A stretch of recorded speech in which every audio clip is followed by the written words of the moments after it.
Hi friends, அஸ்ஸலாமு அலைக்கும். Welcome to Indian சமையல். இன்றைக்கி நம்ம சேனலில் ஒரு அருமையான காய்கறி எப்படி செய்யலான்னு பார்க்கலாம். இன்றைக்கி பீன்ஸை வச்சு உங்களுக்கு வித்தியாசமாக ஒன்று செஞ்சு காமிக்க போகிறேன். சாப்பிடாதவங்க கண்டிப்பாக சாப்பிடுவாங்க. பெரியவங்களுக்கும் சில பேருக்கு காய்கறிலாம் பிடிக்காது. சின்ன குழந்தைங்களும் காய்கறி விரும்பி சாப்பிட மாட்டாங்க. அதே பீன்ஸ் எல்லாம் சவைச்சு சாப்பிட்னா அவங்களுக்கு ரொம்பவும் கஷ்டமாக தெரியும். இப்போ நீங்கள் இந்த மாதிரி செஞ்சு கொடுத்து பாருங்கள், உண்மையிலே சூப்பராக சாப்பிடுவாங்க. இது மட்டுமே போதும், சாப்பாடு கூட தேவையில்லை, ரைஸ் வச்சு கொடுக்கணும்னு அவசியம் இருக்காது. இப்போ எவ்வளோ ஈஸியாக எப்படி செய்கிறதுன்னு உங்களுக்கு காமிக்க போகிறேன். இப்போ பீன்ஸ் எல்லாம் கழுவிட்டு நாரெல்லாம் எடுத்துகிட்டு இந்த மாதிரி சாப்பரில் போட்டு நல்லா ஃபைனாக திரித்து எடுத்துக்கலாம். ஃபஸ்ட்டு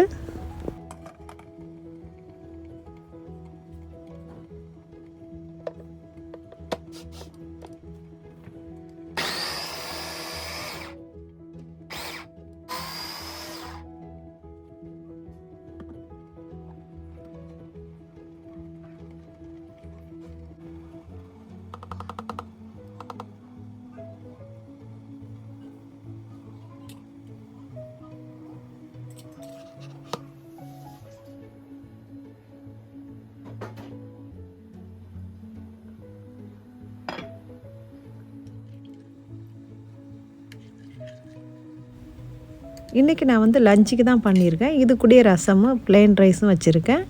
இப்போ செய்ய ஸ்டார்ட் பண்ண போகிறோம். இதுக்கு தேவையான அளவுக்கு ஒரு 4 ஸ்பூன் எண்ணெய் ஊற்றிக்கிறேன்.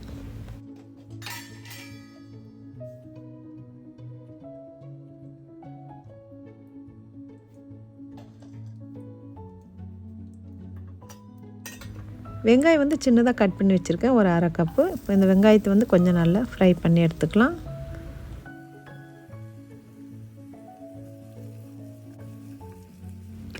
இது கூட கொஞ்சம் கருவேப்பிலையும் போட்டுக்கலாம்.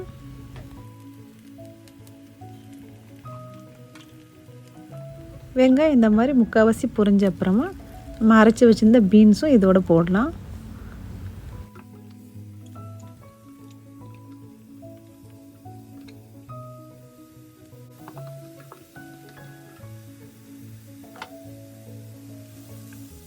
இப்போ தேவைக்கு ஏற்ற மாதிரி உப்பு போட்டுக்கிறேன்.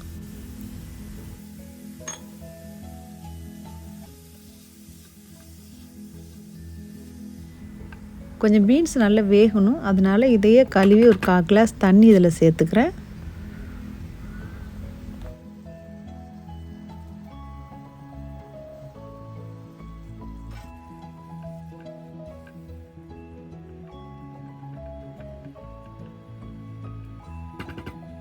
இப்போ இந்த காய்கறி இருக்க தண்ணி நல்லா வற்றி சுண்டி வரட்டும். அந்த டைமில் காய் நல்லா வெந்து வந்துடும். அதுக்கு வேண்டிய அப்புறமா ஒரு மசாலாவை தேவையான அளவுக்கு சேர்த்துக்கலாம்.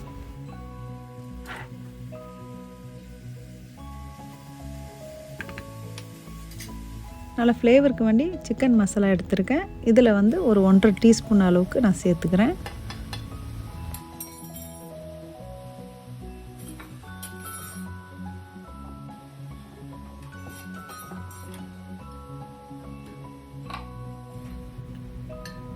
ஒரு 1/2 டீஸ்பூன் ஜீரகத்தூளும் சேர்க்குறேன்.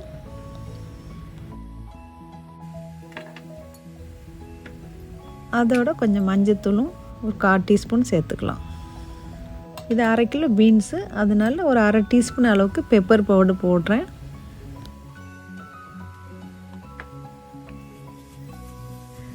மசாலா எல்லாம் மிக்ஸ் பண்ண அப்புறமா கொஞ்சம் மல்லி இலை போட்டுக்கலாம்.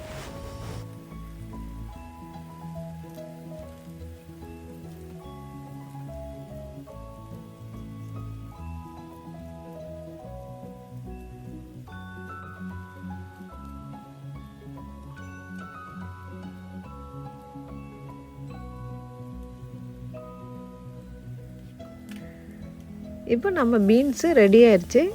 கொஞ்சம் டேஸ்ட் பண்ணி பார்க்கலாம் வெந்துருச்சான்னு. வெந்த அப்புறமா இதுக்கு நடுவில் கொஞ்சம் லேசாக கொஞ்சம் ஒதுக்கி விட்டுட்டு ஒரு 4 முட்டை இதில் உடச்சி ஊற்ற போகிறேன். அதுக்கு முன்னாடி ஒரு 2-3 ஸ்பூன் பட்டர் எடுத்து இதில் போடலாம்.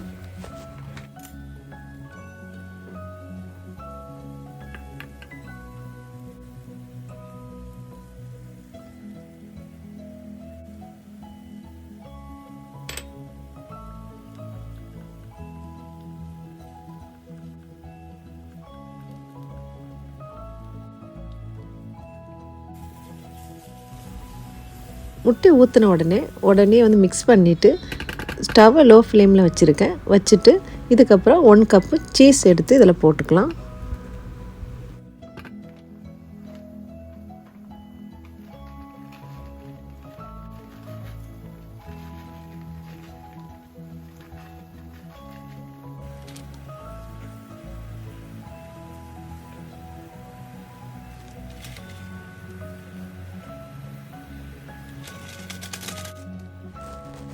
சேர்த்த அப்புறமா 2-3 நிமிஷம் மட்டும் அப்படியே மூடி வச்சிடலாம்.